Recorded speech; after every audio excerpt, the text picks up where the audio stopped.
So growing up in the deep, deep South where you can't have basements because if you dig too deep, you end up hitting water, we got a bunch of crazy stories that involve boats. So I will let y'all take the lead on this one.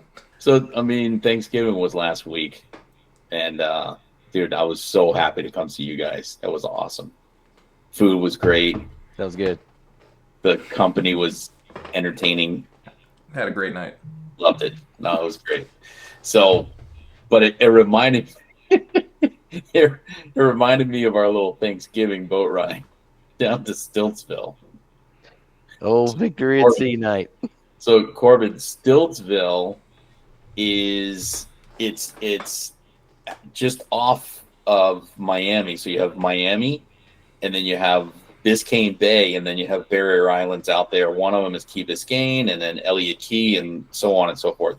So right off of the barrier island, so right off of Key Biscayne, just to the south, is this little town of camps of houses that are on stilts, and they named it Stiltsville.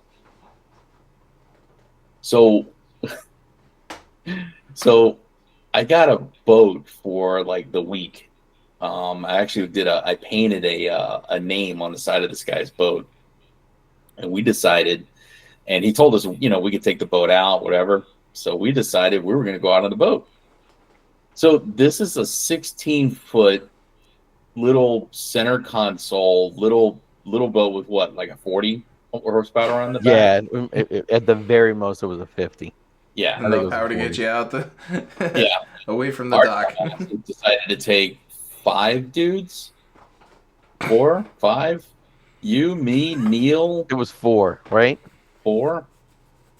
Yeah, because we all Yes, because it was Carlos. Carlos. So Yeah. anyway, Wait, so so let me get this straight. You took five dudes, put it on a 16-foot bay boat with a 40 horsepower motor on it. What was the weight rating on this boat? Because that's a no, because thousand. That's a thousand pounds of man meat. yeah, I was one of the fat asses on this boat. So it gets better.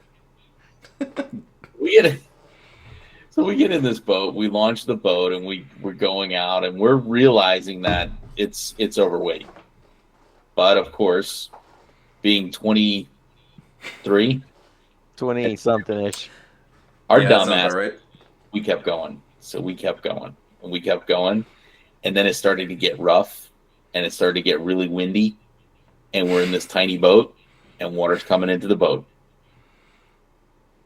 Yeah. and we're bailing out the boat, and we're thinking, I turn into a real sissy when I get out there sometimes, and I get upset, and I'm starting to complain about we're all gonna die, and the boat's gonna sink, and this guy's gonna kill me, and Kyle's telling me to shut up, just be a man, and keep bailing, be a man, and keep bailing out the boat. So we ended up going to one of these, like one of the houses, one of the Stiltsville houses, and we like took a little shelter, finished bailing the water out of the boat, try to figure out what we're gonna do, and then we headed back. So the thing is that we're soaking wet. It's Thanksgiving, and it's the night before Thanksgiving, and it just happens to be cold in Miami. Which doesn't happen often, but Happens, but it happened that day. that storm brought through a front. Yep. So, So, of course, we What are should the have looked. chances? What are the chances that right before a cold front it rains? Well, they're pretty good. no, we got hit. So we got hit with this storm, and I thought we were gonna die because again, sissy, and we finished. We got the boat back to the dock. We got it on the lawn, on the boat ramp. Put the boat back on the trailer. Drained all the water out. Everything was fine. We are all soaking wet, and now we're cold. And we're all shivering, and we're cold, and everything. You And know the best way to warm up a bunch of dudes is with body heat, right? well, it gets better. So Kyle is in his truck, and he's got a single cab truck. Right? There's no back seat.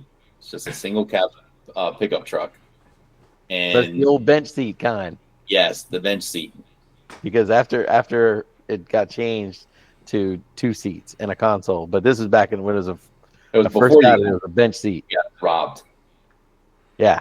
So He got robbed and stole a seat. he stole all the interior out of his truck. They stole the truck. They stole everything. Yep. When we found it, it had Florida man gets the interior of this truck stolen.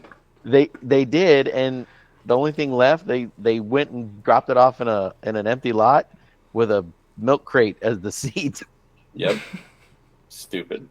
I love my town. I gotta Anyway, say something. I mean, I'm one to say they stole my whole ass truck. So Yeah.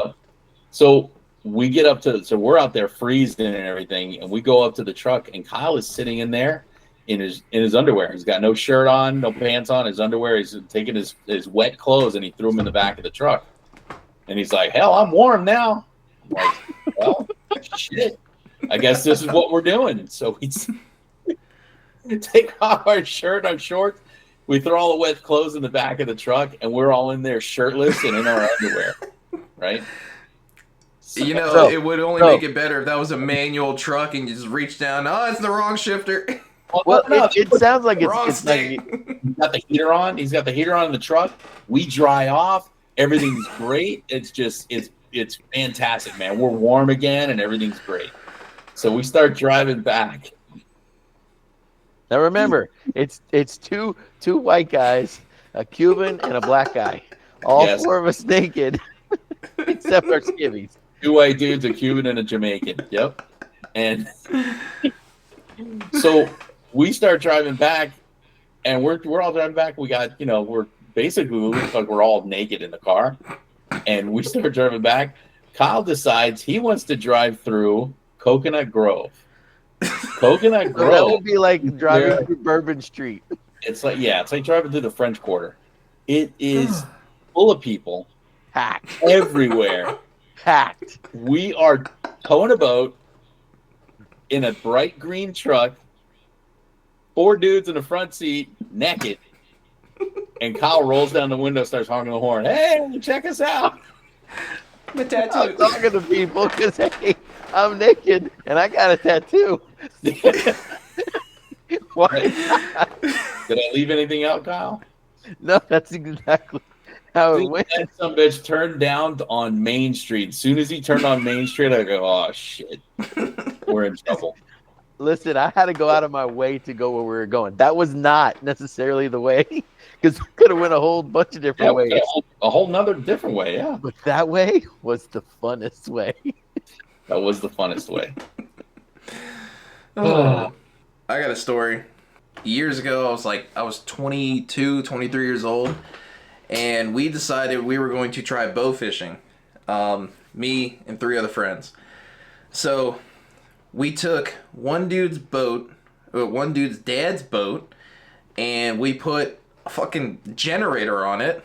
Not a quiet generator. No, this is one you bring to go build houses with. Big old loud thing.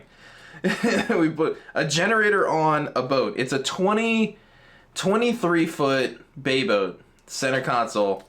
That's what a bay boat is. And put a generator on there. We took construction lights, the big halogen with the protection cage on there. We zip tied them to the rail of the boat, and then we took off.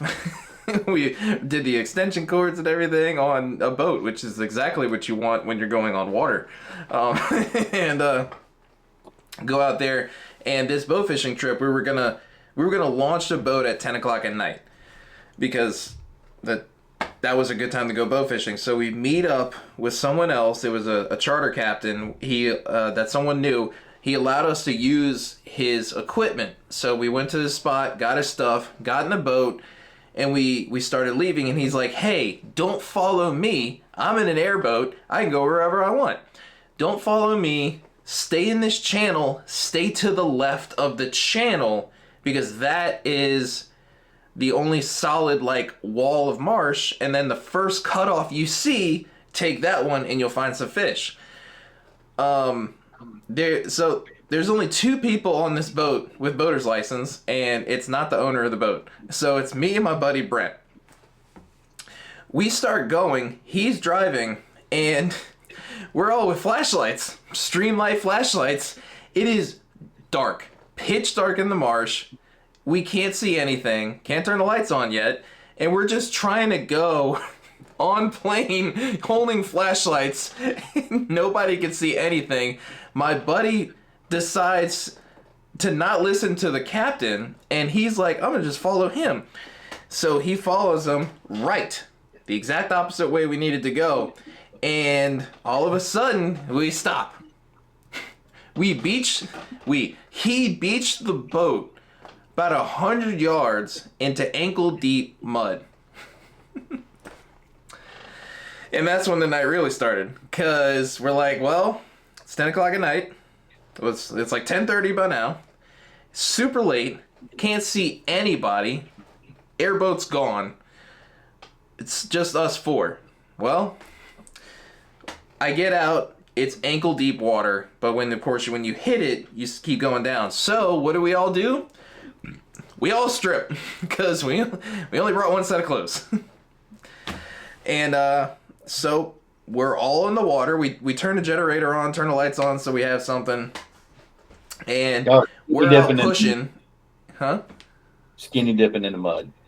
Yep, we're all pushing because it's like ankle deep water, but that mud is so soft, you go down. So we were hip deep in mud pushing a fucking boat, and it worked.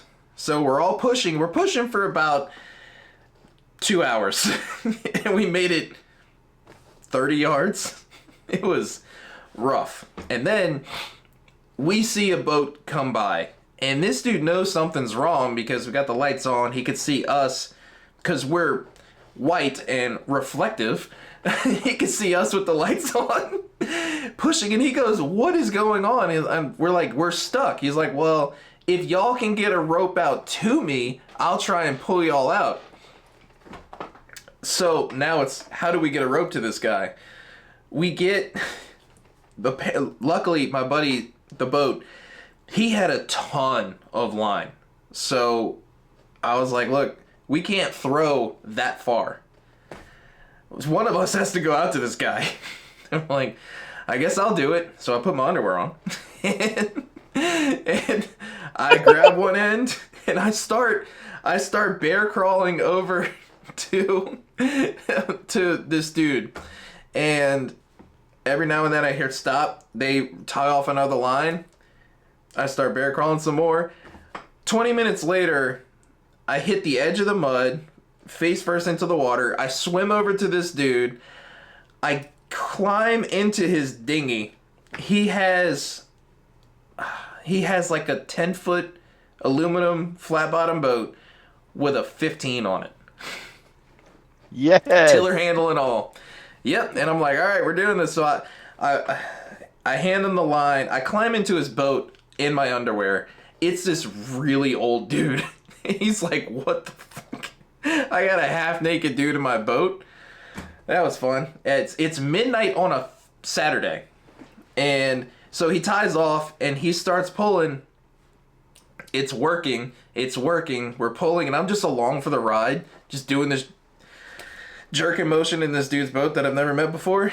And we're going. We're going. And next thing you know, we take off. It's like, what the hell is that? And it's like, oh shit, the line snapped somewhere. Great.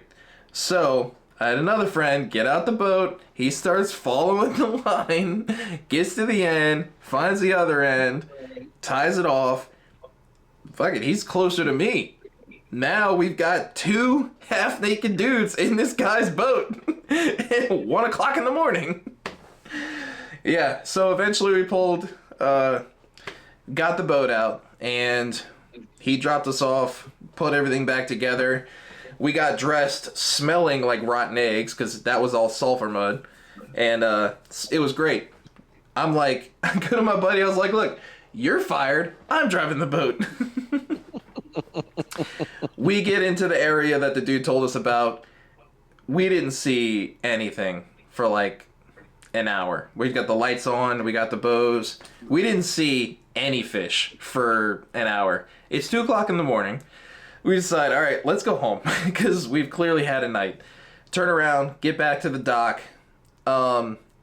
Huge problem. there's a swarm of horseflies out, and we smell like sulfur.